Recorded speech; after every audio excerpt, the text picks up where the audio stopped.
fuck do you find these drinks, dude? I don't know. Ask our 25,000 followers.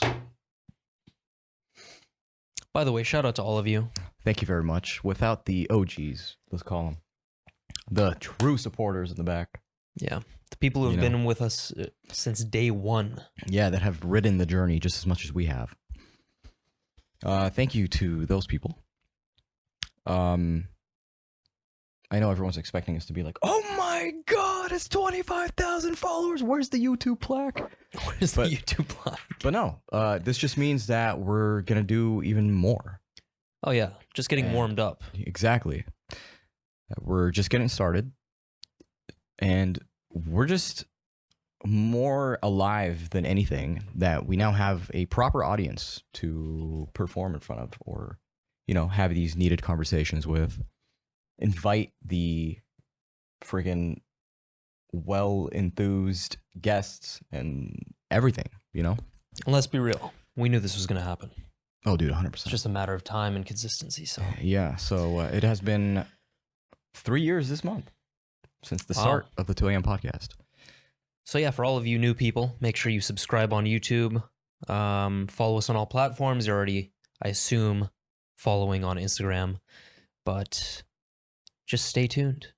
We will be coming out with a lot more. Mm-hmm. But on to this episode.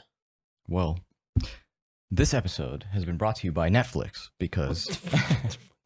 Relax, bro. We got a few followers and now we're already... Well, no, it's because freaking... they just launched their ad-supported streaming option.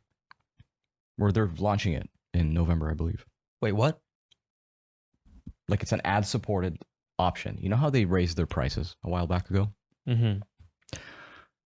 They're back to being like, oh my God, we lost so many customers. Because they lost like, I think 25 million plus customers because of that climb. Wow. Yeah, which is nuts. So they felt really bad about that and they couldn't really recover from it. So I guess they went backwards and then they have like an ad like type of subscription. So you get ads in between your show or whatever. To not pay as much as you for the premium would without it. Okay. Yeah. I don't know, man. So it's like poverty premium, you know? It's like poverty premium, the next big thing. It's oh, man, it kind of sucks that we kind of live in this world now, but it's also cool because I've seen good things happen with ads, you know, like free water. Mm-hmm. Have you heard of free water?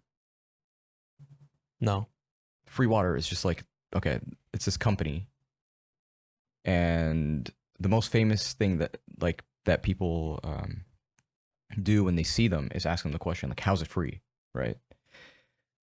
And I always get lost in the explanation, but it has something to do with ad revenue. So they place ads on a water bottle, right? It's called free water.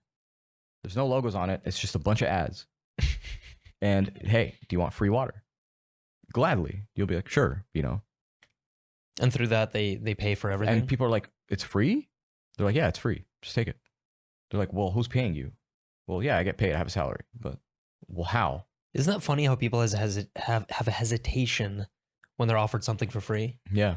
Like I saw a TikTok video earlier, probably like a couple days ago, where this TikToker was offering free cars. That's a really interesting on a college campus. And they were like, no, I don't trust you. Like people have an inherent distrust of just being offered anything for free. Yeah, because how dare anyone do anything from the kindness of their heart? Yeah. But I get it at the same time because we live in a capitalistic society and everything must be paid for. Individualistic, you know? It's like you were born and raised on television and, you know, becoming the next thing. Everyone's promised to be like the next god or celebrity or whatever if you try hard enough, right? Mm-hmm. What does that do? It kind of singles you out like you're an individual. If everybody can make it, right, to become this like, you know, mesmerized celebrity that has power and influence. Yeah. What does that make you? It makes everyone just competing for themselves. Inflated egos. Yeah. Another thing that pisses me off about like the rise in Netflix's price, for example, is when people complain about these companies raising their price a little bit. Mm-hmm. Like the Aura subscription, for example. They just added that into their business model. Mm-hmm. Now you pay for the ring and then you pay like $7 to $10 a month for the actual access to the data. I get when people complain about like, okay, this is my health data. I already bought the ring. Why can't I get that access for free? Because they're a business. They need to sustain themselves and make some money. But also it's like, I have a problem with people who complain about $7 a month. Can you really not afford $7 a month? I mean, I try to ask that question a lot. I try to think about it like, hey, maybe I can't afford $7 a month. How would I think about it for me to not afford it? You know? But it's a priority thing. Yeah. But then it's like, okay, why did you buy the ring to begin with? Exactly. Why are you even thinking about this purchase? It's an old school method of thinking, dude. Like, you know, if my parents were really old school and they raised me on that, like, you got to double think everything. You never have your bank on the line. You never make automatic payments, you know? Can't trust a bank. Yeah. I mean, I can see how someone can be wired like that, but like, I don't know. I can choose to just think about it differently, because the way I saw it, I kind of complained at the beginning too. I was like, I mean, the ring's like almost $500, you know? It's not that cheap. And you realize that you think that everything in this world, you just have to pay for material, when realistically you could be paying for knowledge or paying for, you know, a patented piece of technology that is available to you because you're now a customer, right? Mm-hmm. So yes, you bought the physical object and the tech within the reading, but then it's like, what about all the software and everything that goes with it? Because you got to remember that's being updated daily, pretty much, so it could be running smoothly, and you know, new additions and things like that. Mm. So I mean, people just disregard the science or whatever this company did, you know? So it's like, that's a part of their package. So you can see it like that. I do think it's a priority thing. Yeah. Because I have a hard time believing that a lot of people in the United States are like at that level of poverty. You know, a certain number of people are, but the people who are automatically looking to buy a ring that costs $350 are not those people. It's a selection bias. So it's a priority thing. That's all it is. I'm like, $7 a month. Then you're just addicted to material things. Make more money. If you bought the Aura ring and you're complaining about the subscription, you just care about the ring. You get me? Yeah. But there's this very like pernicious Karen mentality that a lot of people have too. It's like they want to battle over every little fucking detail, and they want to make sure they get their way and that justice is served in the universe. Like, just pay for it, do your part, stop bitching about everything. Mm-hmm.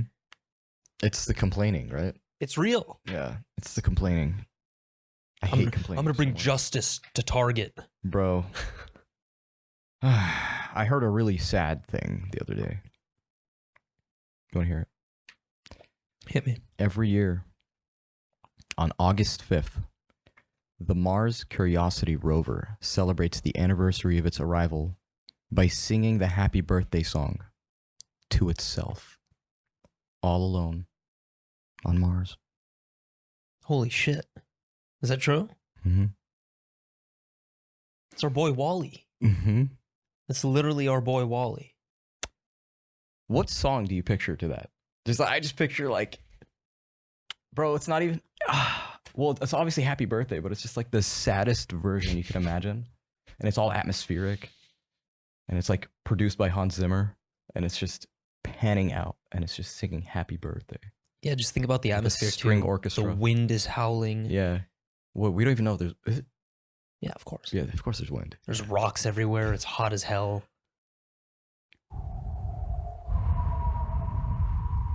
Happy birthday to me. That's making me depressed, bro. Yeah, dude. I know that sucks. I know it's a robot, right? But this is the scary thing. Is the rover, you know, a lot of people, and especially NASA, has a connection to it. Like it's like a human being at this point. Yeah, it's like a $30 million robot. What are you talking about? Yeah. I think I'm going to rewatch Wall-E and be like, wow, this is deep. You know, it's not just a robot. Yeah, it's just shower thoughts for you. That's pretty crazy in and of itself. It is. Spending a boatload of money on creating this robot that will send millions of miles away to do research for us. I came across a comment the other day. What? And it was this guy who's like, he was complaining, okay? He was like r/confessions on Reddit. And he was like, my mom hooks up with my friends, right? And then some guy commented, He's like, hey man, sorry to hear. If you need a friend to talk to at all, I got you. Wink, wink. Oh man, the idea that there are funny people out there that are just like anonymous That's hilarious. is hilarious to me. It is. And it opens up the world to me. And it's like, wow, I'm not alone with this, you know? I can laugh with people. I'm glad that we know With at anything. least one person who is anonymous online Yeah. and is still extremely hilarious. Mm-hmm. Freaking A, man. Ow. Frick. I've been having a lot of, I feel like I need to visit a chiropractor for sure. My body's been cracking a ton, dude. I don't know if it's because I just turned 28 not too long ago or what, but am I catching up? I don't know. I hate when people think that way, though. Yeah, no, it's not. It's just sometimes you just maybe you need to change your mattress or something. Yeah. You know. It's just habits over time. They lead to all sorts of misalignments and ailments and Yeah. whatnot. But I don't know. I don't know if chiropractors are like legit. I really don't. I haven't done much research on it. I mean, sure, they align you and pop you back into place, but if you go back to your lifestyle and still have the same movement patterns, Mm-hmm. it's like the perfect business model because you're just going to experience the same thing and then go back. Yeah. It has a weird effect, definitely, because when you walk out of there, you're like, I feel great. A month later, you're like, wow, I feel like I just need it again because I'm just achier than I was before. Is it actually a month later? Is it that long? I don't know. We could say 3 months. Nah, I feel like it's like 2 weeks, bro. Nah. Mm-mm. Mm-mm. Hmm. I mean, it could be dependent on the person, but that's just my experience. Maybe like construction workers, 2 weeks, something like that. So yeah, I can see that. Absolutely. I think it's because when you do that, you kind of open up your bubbles or your whatever sockets. Your bubbles. You're just more susceptible and vulnerable to injury Mm-hmm. because you're more loose after that session. Oh, after a chiropractic Yeah. session. Kind of I like don't hitting know. the sauna. You I know don't how know like about that. your muscles relax and it's kind of like, so I don't know. My body would feel like it would have an easier or a higher chance of, you know, tearing or whatever. Mm. That's just the way it feels. You know, if I were to deadlift or whatever, Yeah. especially after like a sauna session or whatever. The only hesitation I have with chiropractors is I usually crack my back by myself, and knuckles, normal stuff. But anything around the neck is where I have borderline anxiety. I do not like somebody messing around with my neck in Yeah. that way, like jolting and just. It's just I don't know. Your main arteries are there. You don't want to. You know what I mean? It's like scratching a knife to a fucking plate, dude. It's like, yeah, ugh. I get you. I Some hate people it. can't even like look at holes in the wall. You know, What do there's you a phobia of that. mean? Holes in the wall? Yeah, holes in things. Interesting.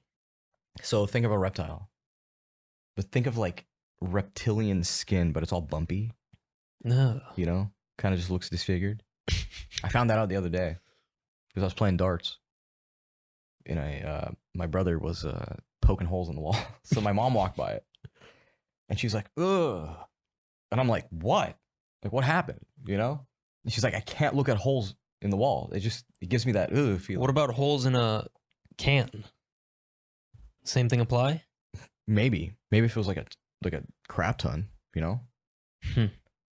Isn't that weird? Maybe it's just like that horror movie plot where there's someone looking through the Yeah, or peephole. maybe like, I don't know, someone that has some people can't look at like tubes in their skin, you know? Oh yeah. I think that's a very common one. Like people can't get blood tests. That sucks. I used to hate it, but Especially if then, they have dude, I literally forced myself to watch it over and over and over again until I sensitized myself to it. Or no, desensitized myself to I it. mean, look, if I'm going to like draw blood or whatever, I usually get told that I'm nervous, but then like I'm acting not nervous, you know, I'm chilling. I'm like, whatever, yeah, right here. You need the vein? Hold on. You know? They come in. Tap it a little. Yeah, you know, and Yeah. then it gets all cold. Once it gets all cold, they start taking the syringe out. And then that's when I'm like, all right.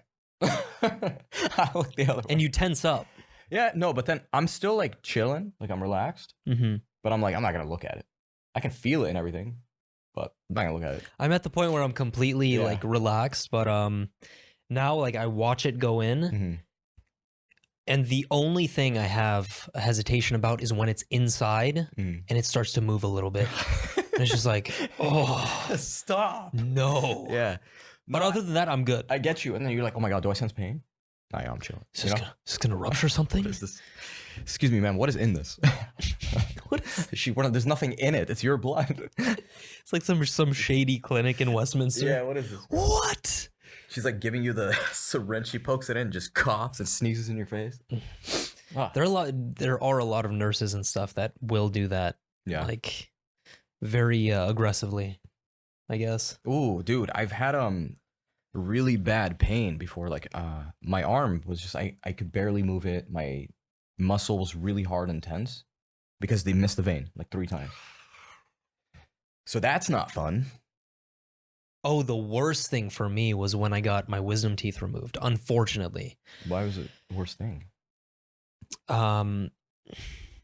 They were trying to basically like fill me up with laughing gas. What is it? Nitric oxide. Is And- it laughing gas? Yeah, it's laughing gas or something of that nature. I don't know what it was. Damn, bro. Anyways, the main nurse kept trying to go in and the vein kept rolling. So I guess it just like she kept missing. And she did that 4 to 6 times before she finally got it through. Wait. Hold the hell on. I thought laughing gas you inhale. The guy told me it's technically a laughing gas. Something of that nature. But they poked you in the arm. It might be a different version. Okay. I know it's a little bit confusing because I can't recall everything. Was this like a but- no insurance place or? It was in Huntington Beach, all insurance. Yeah.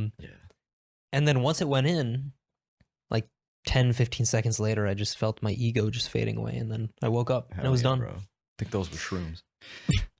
Shroom sauce. Maybe. Sauce them up, boy. Sauce up my portobello, boy. See that arm? Slaps you in the ass. Shit talking on a boy. Oh, I get it. Shiitake. Did you say slaps you on the ass? Yeah. It's like you don't see that coming. You know what I mean? Ready for your shot, boy? Oh no, Did you have anything else? Because I want to bring up. dude! Hell yeah! I'm what? gonna come up. Can't even talk. I told you can't talk today. What is wrong, dude? We're fucked up. Is today Monday or something? Okay. So let me tell you this. I'm gonna enlighten you today. Okay, and tell me what you think. Is this truthful or not? Is this Hit me. factual? Hit me. The man who loves walking will walk further. The man who loves the destination. Oh, sorry. Did I even say that right?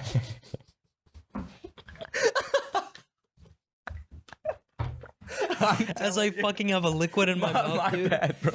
What is wrong with you? I am so sorry. I didn't even say that right. Oh, you just had a complete tism moment, bro. I massacred that. I'm sorry. Like, are you retarded? Like, the fuck? You're that silence. I was about to choke. I was like, why am I so with full confidence too? I was like, why isn't he saying anything? You're an asshole, dude. I am so sorry. All right, let me Start from ground Hold zero. on, let me collect myself.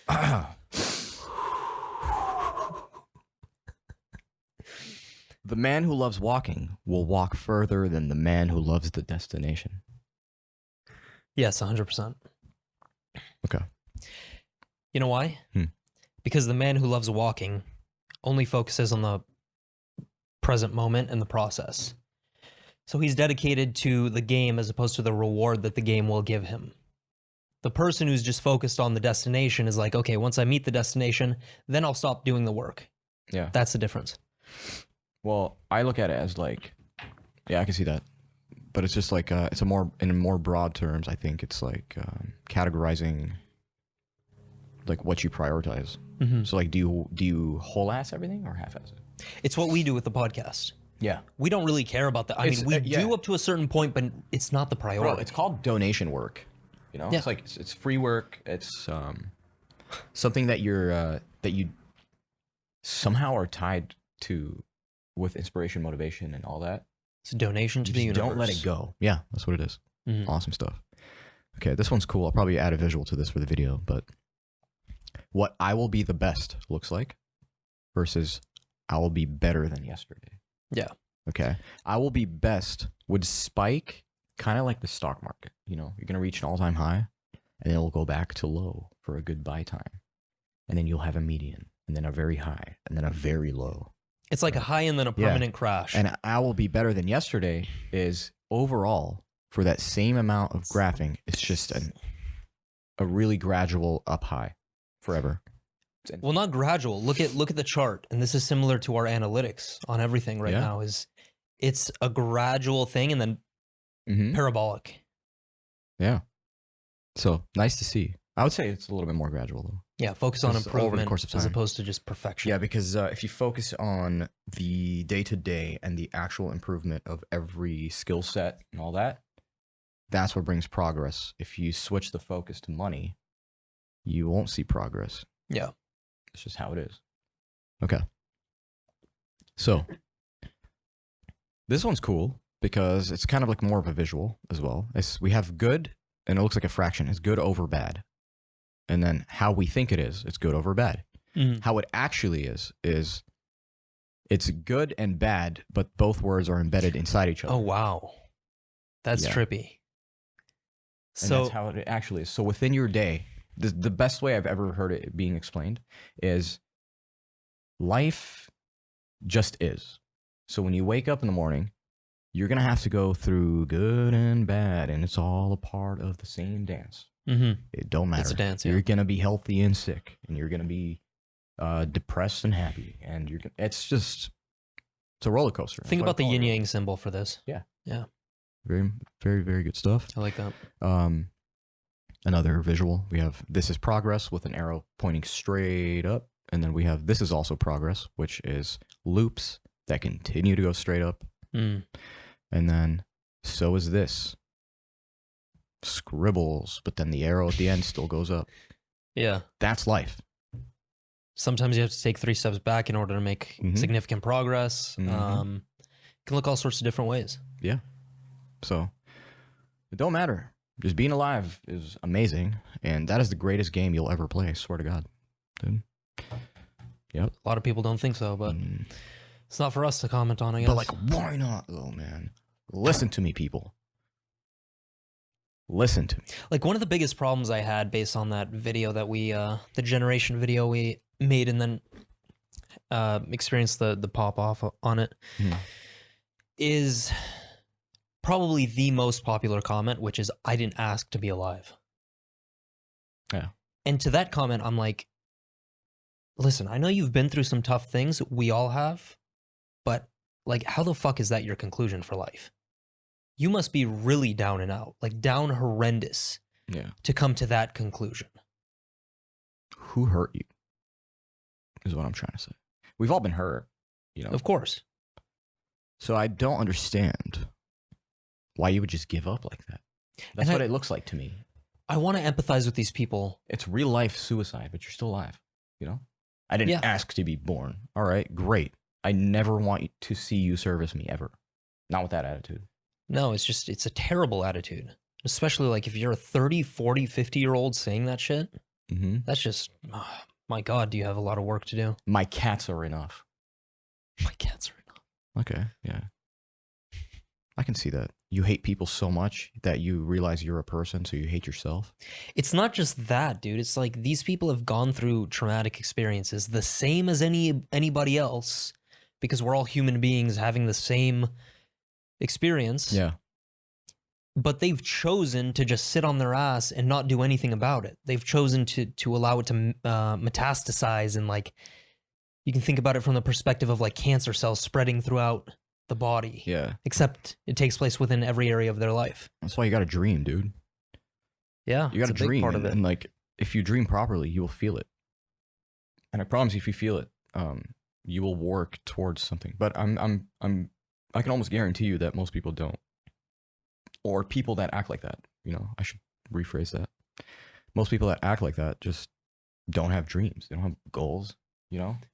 They think personal development's whack. Their goal is to go collect that Pokemon tomorrow on their app or whatever, you know? Or something of that nature. Yeah, that's great. I mean, if your inner philosophy is to die alone. Jesus Christ. You know, good for you. But I think life has many wonderful things, dude. And you're missing out, if anything. 100%. You know, like we dream of things that are very simple. You know, sometimes I want a staycation at a nearby cabin. I just want to wake up to some crispy air. Mm-hmm. Coffee in my hand. High altitude. Dude, and I want to take my time just grinding these coffee beans. Oh, bro, speaking of high altitude, what a perfect segue, dude. We didn't even plan that. Really? Dude, I am the king of transitions. Remember this? In video and in life. God. Video and in life. Remember this? High altitude. Yes. I'm going to explain the story. God. Please explain this story. So, I have to give a shout out to Ajac, our boy. We've known him online for quite a while. Hell yeah, brother. AJA_Cortez on Instagram. Go follow him. But he reposted this story from an account called History Cool Kids. And this is how it goes. So bear with me here. In 1990, an improperly installed window on British Airways flight 5390 fell off during mid-flight, causing rapid decompression in the cockpit. Which is already scary. Okay, off to a great start.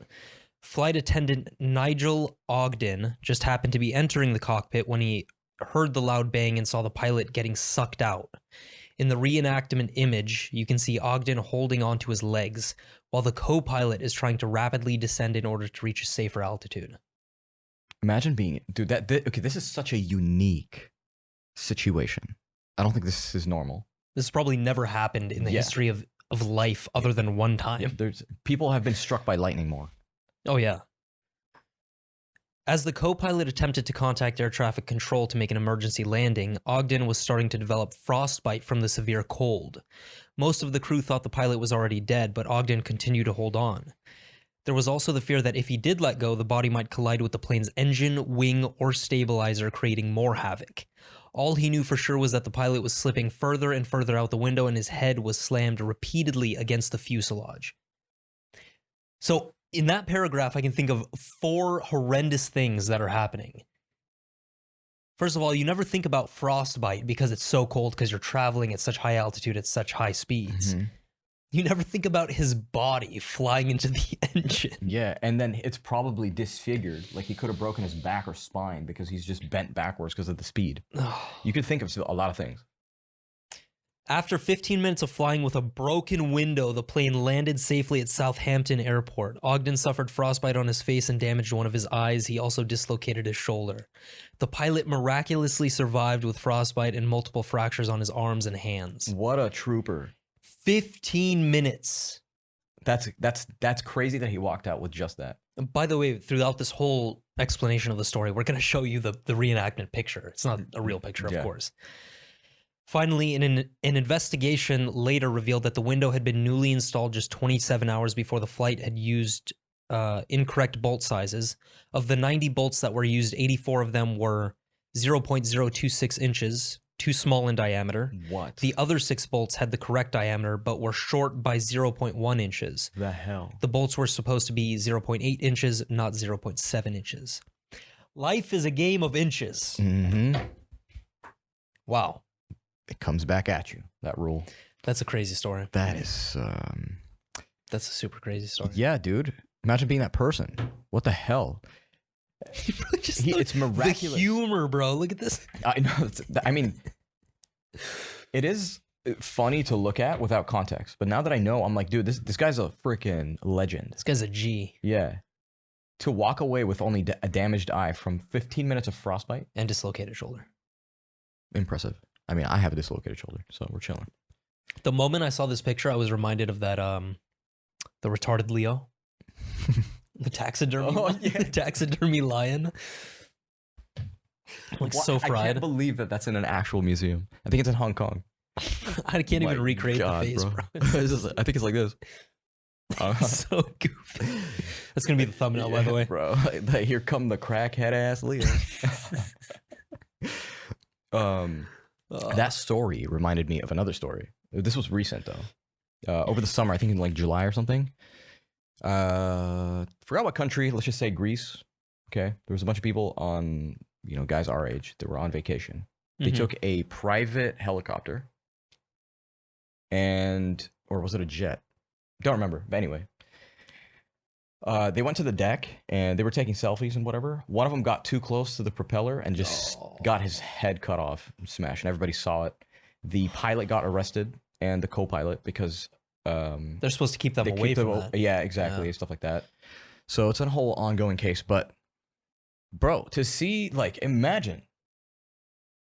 And in my head, I'm like, that's kind of stupid. That is unbelievably Why are you behind stupid. the plane? Because in the article, it clearly said he was behind the plane. Like, he was obviously somewhere he shouldn't be, you know? Do you think it was a propeller or a plane? Because if the co-pilot and the pilot were held responsible, then it's probably a helicopter. Because I would have to assume it's a helicopter because of the fan in the back. Mm-hmm. Yeah. The blades. What was he doing? Trying to take a selfie? That's what they assumed. So, it's just a because they found his phone move, there, dude. That's such a stupid move. Yeah. Crazy, bro. That guy ruined the day. Like, I mean, they ruined the life, but beyond the day. He ruined the whole trip for his boys because he was so stupid. Like, here, let me stand next to these propellers that are going 1 billion miles per hour. Yeah. Let's see what comes of it. It's like Santorini was too white, you know? Oh my God. Needed a little color. It was a dark joke for you guys. But yes, anyway, going back to what we started with, thank you very much for the new subscribers. We appreciate you guys very much. Yes. Stay tuned for a lot of awesome, maybe sometimes controversial, a lot of fun, funny, artistic, movie-related, very familiar episodes that are coming your way. Mm-hmm. Tell everyone about the show. And yeah, we will, I think, catch you next time. How's it? Adios. Peace.